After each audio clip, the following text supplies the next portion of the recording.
questions. So without further ado, we'll just pass you over to Andrew. Thank you. Thanks very much, Henry. Hello? Is this thing on? All right.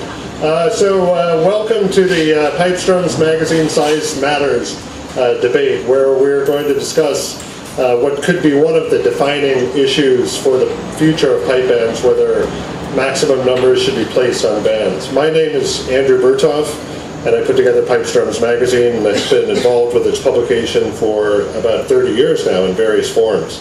The issue we're discussing today was brought to light again after an entry that I posted on my blog called Blog Pipe, where we talked about the demise of Grade 2. And the blog kind of went viral around the world, as they say, and sort of debates just by chance happened online, and very active for about several weeks, tens of thousands of sort of social media hits, as they say. So we thought that we would take advantage of Piping Live as a platform for a real live conversation about this important issue.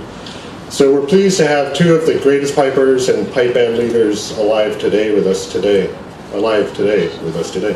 Chris Armstrong and Bill Livingstone.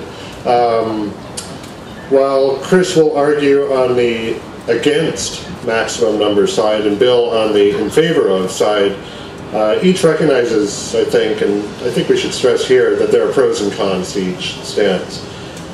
This is to bring out lively conversation, lively debate. And Chris and Bill were invited for their persuasive abilities and their direct hands-on experience with the issue. Just want to say a few words about Bill Livingstone. He is the only person in history to have won the class for PIBA at the Northern Meeting and to have led a Grade 1 pipe band to a world championship, which he did with the 78 Fraser Highlanders in 1987. During his 40-odd-year solo career, he won just about everything, and is known for expanding the boundaries of what a pipe band is supposed to play. It must be mentioned here that in 2008, as pipe major of the 78 Frasers, he took the field at Glasgow Green with some 30 pipers and had about 38, I believe, on the roster. And now, while he's arguing in favor of rules for maximums, in 2008, it should be noted again that he was simply playing within the rules. That is, no rule at all. So ladies and gentlemen, please welcome Bill Livingstone.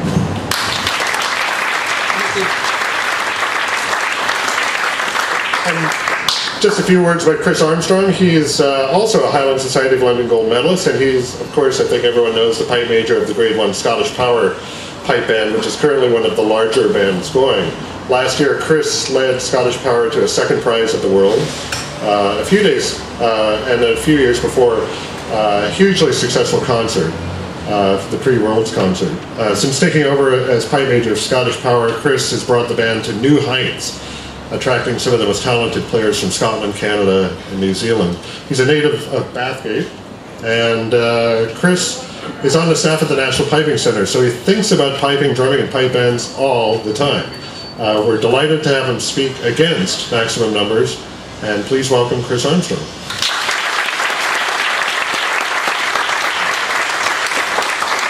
So now to the debate. Our subject or premise today is simply, should there be maximum numbers placed on pipe band section sizes by the RSPBA? And, we say the RSPBA because for those of us around the world, we know that what happens here often, it really does dictate what happens around the world, because bands, especially at the top level, are practicing for the Worlds and practicing around the rules around the world. So whatever the rules are here kind of dictate what happens in associations in Ontario, in British Columbia, in Australia, New Zealand, etc. So I just wanted to stress that.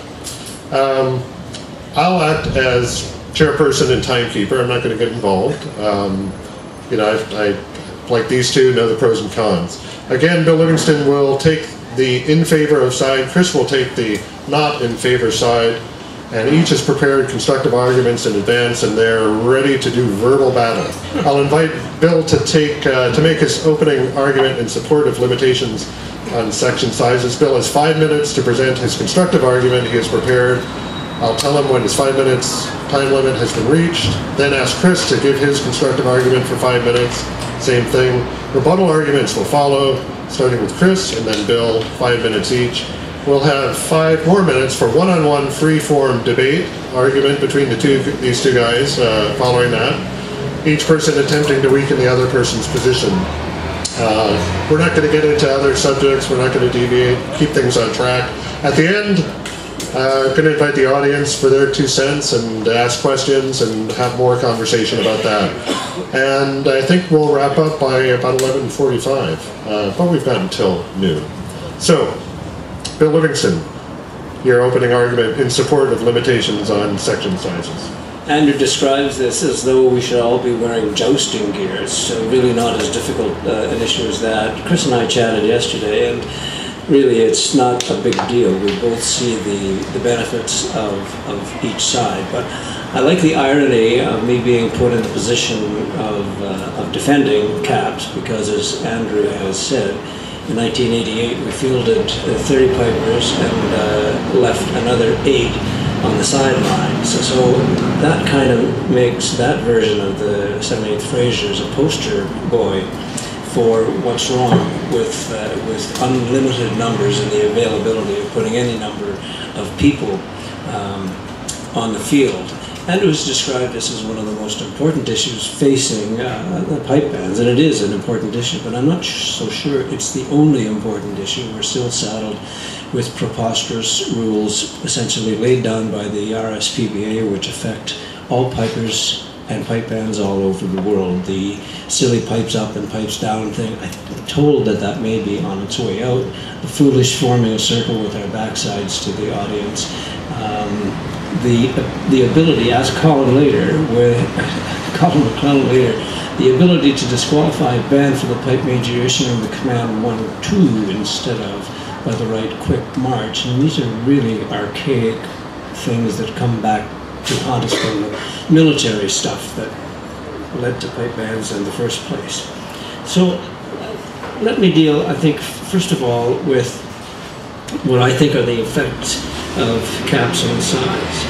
The first thing is that the guys and the gals who are carrying capes and water bottles for the people who are actually performing will likely disappear to other bands or go, one hopes, to grade 2 bands. And the premise of Andrew's piece was RIP, rest in peace, grade 2.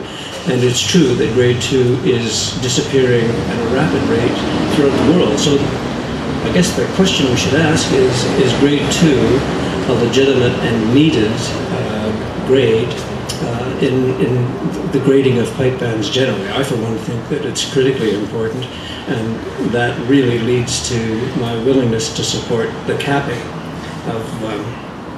of sections. One of the things that I think will happen with capped sections is that there will be a dramatic increase in quality. And if we all think that Field Marshal Montgomery is incredibly precise now, imagine how precise they will be with a maximum of 20 or 22 pipers or whatever the number is. So the quality of the top pipe bands has to get better. I know we all think it's hard to imagine that kind of an improvement, but I believe it's the case. And similarly, since pipers are not going to be able to stay in a band when numbers have been reached, these pipers and drummers will migrate to other bands, and one hopes to grade 2. I think it'll energize grade 2, it'll make grade 1 better, and it'll make the whole process a little better. I wonder why we have 24 pipe bands competing for the World's Championship when, by my informal look at the entry, there's a maximum of generously 11 who can contend for those top 6 places. It just seems so completely unbalanced. I mean, are we ready for a premier grade? And it wouldn't matter if there was a premier grade. There still has to be caps on the numbers so that judges are judging like with like. I'm concerned about the pipe bands which have a small catchment area. Bruce Gandy posted to Pipes Drums a piece concerning the difficulties they have in Halifax, and they have to report pipers, and they have to bring pipers up from their lower grades at a time when they're perhaps not ready, but everyone feels the pressure to have at least 18 pipers. If we don't have any 18 pipers on the field, we're done. I think it's really silly. Think about the maniacal attention we pay to the numbers. Again, I'm not sure if the RSPBA score sheets still have this little box for number of pipers, but they did at one time, and I don't know why on earth anyone would distract the judges from their real job to stand around and count heads. In some cases, 2008 for example, they have to get to 30 before they can fill in that box. So when they're doing that, they're certainly not doing what they ought to be doing. Look too at what happens when you see a Grade 1 band tuning up. All the folks, all the fans, all the aficionados standing around the circuit. Well, the first thing that you see any of them do is beginning nodding their heads as they go around the circle to count, or actually with the fingers going around. So it's generally just a terrible problem. I'm concerned about bands with very strong financial supports.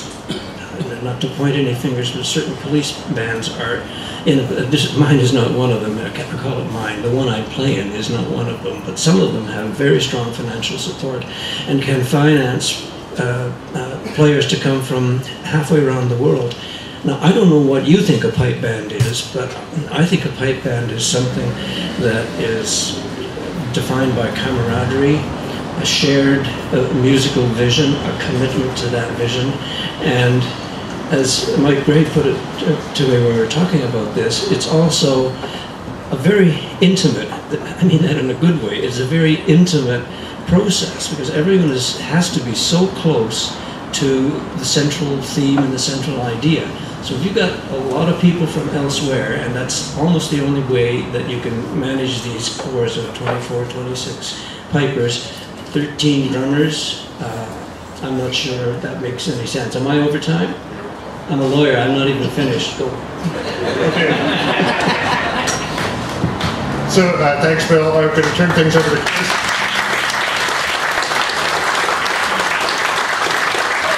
So, Chris Armstrong on the against maximum number side.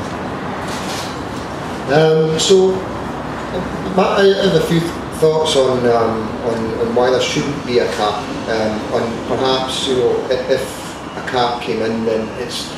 The way I'm sort of looking at this is a lot, particularly this season, this debate and the talk about the bringing in a cap has sort of stemmed from obviously ScottishPower having quite a large pipe corps. And as a result of that, I think a lot of the attention has been focused in on large pipe corps, not necessarily ours alone, but bigger bands, bigger pipe corps. And to my mind, some of the things there have been missed, and that would be, if you're talking about bringing in a cap, you can't just cap the pipe corps per se. You would have to look at capping the number of sides. You need to look at capping the base section or the mid section as well, because otherwise then what we're going to end up with is a sort of imbalance from an ensemble perspective. So I think the issue